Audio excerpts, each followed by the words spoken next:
Welcome to my YouTube channel. નમસ્કાર. તો આજે આપણે બનાવીશું કાઠિયાવાડી સ્પેશિયલ અડદિયા પાક.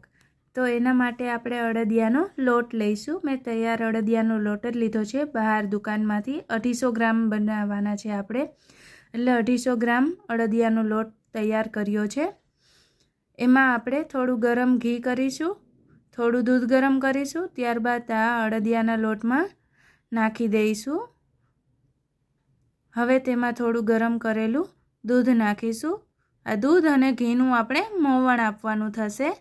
જેમ આપણે રોટલીના લોટમાં મોવણ આપીએ છીએ એ જ રીતે આ અડદિયાના લોટમાં મોવણ આપવાનું થશે. અડદનો લોટ હોય છે આમાં, એને સરસ મિક્સ કરી દેવાનું થશે. હવે મોવણ આપી એને સરસ મિક્સ કરી ત્યારબાદ તેને આપણે એક ચાયણા વડે ચાળી લઈશું, એટલે જે ગંઢી હોય તે ભાંગી જાય. એટલા માટે આપણે તેને લોટ ચારવાનો ચારણો હોય જે એનાથી ચાળી લઈશું. આ રીતે ચાળી દેવાનો, એકદમ ઉપર મિક્સ કરતું જવાનું, એટલે જે ગંઢી હોય તે ભાંગી જાય. હવે તેને આપણે ગેસ ઉપર તગારીમાં બધું ચડાઈ ગયો છે લોટ. તેમાં આપણે 250 ગ્રામ લોટ હતો એટલે 250 ગ્રામ જેવું ઘી નાખવાનું છે. થોડું ઓછું હોય તો પણ ચાલે. 200-250 ગ્રામ જેવું ઘી નાખવાનું છે. ધીમા ગેસે આપણે તેને હવે શેકાવા દઈશું લોટને. 250 લોટ હોય તો 250 ઘી ચાલે, તે સરસ જ બને. એનું માપ જ છે 250 ઘી સામે 250 લોટ અને 250 ખાંડ. બહુ ગળ્યા ના ખાતા હોય તો 250 ખાંડમાં થોડુંક ઓછી રાખવાની ખાંડ પણ જોઈશે આપણે. અત્યારે આપણે પહેલાં સૌપ્રથમ એને લોટને શેકાવા દઈશું. આ રીતે મીડિયમ ફ્લેમ જ રાખવાની છે અને આ રીતે આને હલાવતા રહેવાનું છે લોટને, જેથી નીચે દાઝી ન જાય, લોટ વધારે ના શેકાઈ જાય. આ રીતે મસ્ત મિક્સ કરવાનું. આ રીતે એમાં ઉફાણા આવવા લાગશે. હવે લોટ શેકાવા માંડ્યો છે એટલા માટે ખબર પડી જશે તમને. લોટ શેકાશે ને એટલે એની સુગંધ પણ આવશે સરસ, અને આ રીતે લોટમાં ઉફાણા માંડશે આવવા. અને લોટ જે આપણને વ્હાઈટ દેખાતો હતો એ હવે ધીમે ધીમે બ્રાઉનિશ જેવો, રેડિશ જેવો આ રીતે થઈ જશે. આવો થઈ જાય એટલે લોટ શેકાઈ ગયો છે. ઘી અને લોટ એક થઈ જશે અને સરસ આ રીતનો કલર થઈ જશે એટલે આપણે લઈ લઈશું તેને. હવે આપણે 250 ખાંડમાંથી થોડી મેં ખાંડ કાઢી લીધી છે, કેમ કે બહુ ગળ્યા થઈ જાય 250 ખાંડ નાખીએ તો. એમાં થોડું પાણી, ખાંડ ડૂબે એટલું પાણી લેવાનું અને તેને થોડુંક ગરમ કરવાનું, ધીમા ગેસે રાખવાનું. ખાંડ ઓગળી જાય પછી આમાં આપણે ચાસણી કરવાની રહેશે.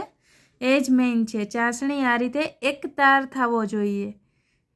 ખાંડ બધી ઓગળી જાય ત્યારબાદ આ રીતે એનો એક તાર થાય ને, આ એક તાર થયો, આ ખાંડવાળે પાણીની ચાસણીનો એક તાર થાય એ બરાબર છે. એ ત્યારબાદ તેને આમાં નાખી દેવાનું. જ્યાં આપણે લોટ તૈયાર કર્યો તો ઘીમાં શેકીને, તેમાં એક ખાંડની ચાસણી ઉમેરી દેવાની રહેશે.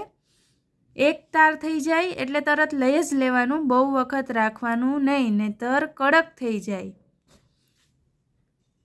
ગેસ ઉપર વધારે વાર રાખીએ તો કડક થઈ જાય, એટલે તાર ખાસ જોતા શીખવાનું. ને આમાં મેઇન તાર જ છે, ચાસણી જ છે. ચાસણી જો કડક થઈ જાય તો અડદિયા કડક થશે, અને જો કાચી રહેશે ચાસણી તો અડદિયા સાવ પોચા પોચા થશે, ભૂકો થઈ જશે.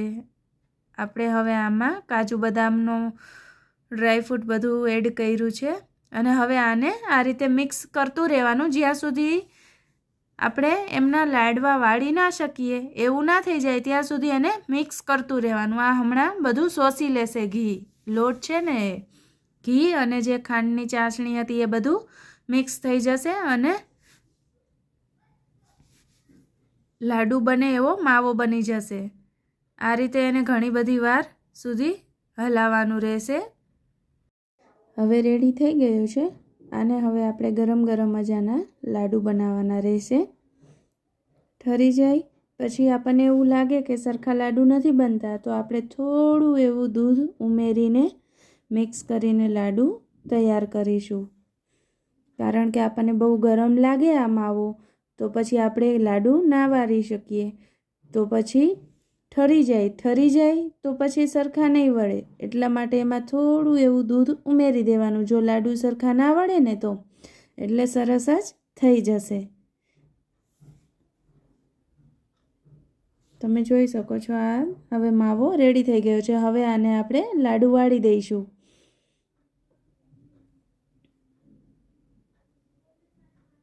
આટલું ગરમ હોય એટલે આપણે વાળી ના શકીએ. આ રીતે વાળી દેવાના. પણ સરખા ના વળે ઠરી જઈએ તો પછી એમાં થોડું દૂધ ઉમેરી દેવાનું અને મિક્સ કરીને ત્યારબાદ એના લાડુ વાળી દેવાના. આ રીતે આપણા અડદિયા તૈયાર છે. તો તમે પણ બનાવજો અને ટ્રાય કરજો અને જરૂર કહેજો કે કેવા બન્યા. કોમેન્ટ કરીને મને જરૂર કહેજો કે તમારાથી બન્યા કે ના બન્યા. Thank you.